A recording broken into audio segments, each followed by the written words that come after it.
Здравствуйте, дорогие друзья! Вы на канале Балуем Животики. И сегодня мы с вами приготовим очень вкусные домашние сладкие пончики.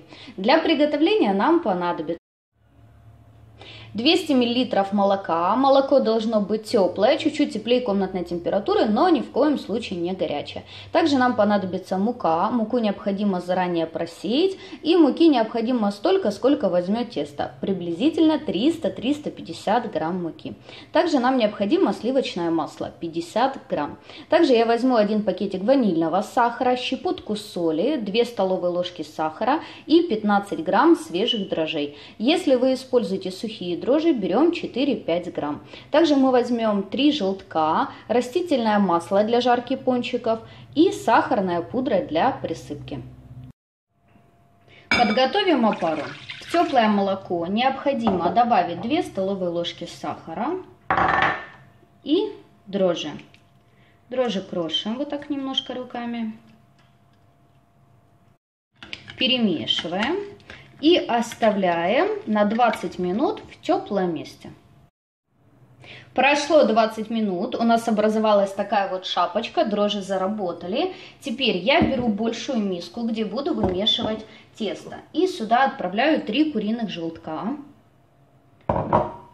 пакетик ванильного сахара, щепотку соли и хорошенько взбиваю яйца венчиком. Можно это сделать вилочкой.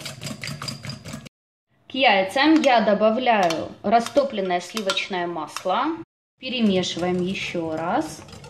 И теперь сюда я выливаю нашу опару.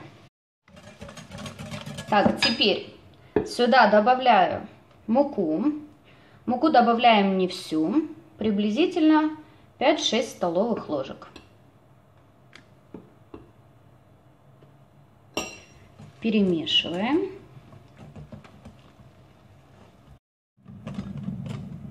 И вот такое вот жидкое тесто я накрываю пищевой пленочкой.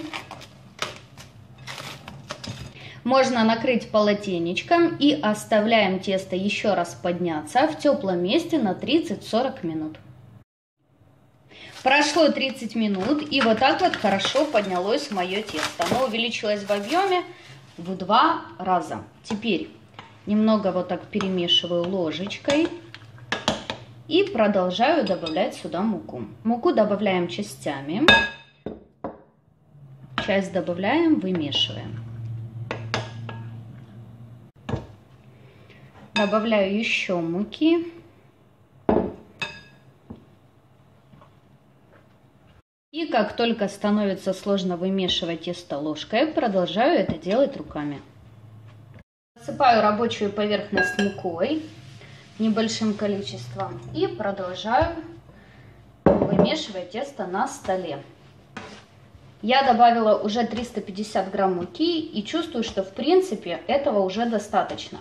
Тесто не стоит перебивать мукой, иначе пончики не получатся такими вкусными и нежными. Вымесили хорошенько тесто. Как только тесто не липнет к рукам, но оно остается вот таким вот очень мягким и приятным, значит тесто готово. Теперь посыпаем еще хорошенько раз рабочую поверхность мукой и начинаем раскатывать тесто.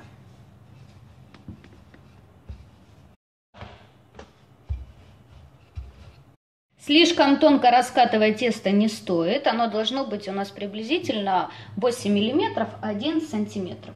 С теста стаканом я вырезаю кружочки, убираю остатки теста. Тесто можно еще раз раскатать и еще раз вырезать пончики. Теперь вырезаем серединку. Я беру крышечку. И вот таким вот образом вырезаю серединку в каждом кусочке теста. Первую часть пончиков мы раскатали и вырезали кружочки. Накрываю их бумажным полотенцем и даю им подняться 20 минут. А пока вот этот остаток теста я раскатаю и также приготовлю из них пончики. Прошло 20 минут, наши пончики, посмотрите, как хорошенько поднялись. И теперь хорошо разогреваем сковороду с большим количеством растительного масла. Масла должно быть столько, чтобы пончики как минимум наполовину оказались в масле. Приблизительно 1-1,5 сантиметра от дна. Как только масло хорошо нагрелось, отправляем жариться пончики.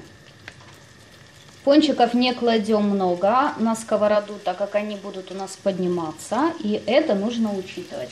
Жарим пончики на огне выше среднего. Пончики жарятся мгновенно, поэтому как только они подзолотились, сразу их переворачиваем. Готовые пончики выкладываем на поднос или тарелку, застеленной салфеткой, либо бумажными полотенцами, чтобы ушло лишнее масло. Таким вот образом продолжаем жарить все остальные пончики. Готовые пончики посыпаем сахарной пудрой. Из такого количества теста у меня получилось вот такое количество вкуснейших пончиков. Вот такой вот, друзья, простой, но очень вкусный рецепт приготовления пончиков. Давайте посмотрим, какие они получились у нас внутри. Вот посмотрите, какое вкуснейшее, обалденное тесто.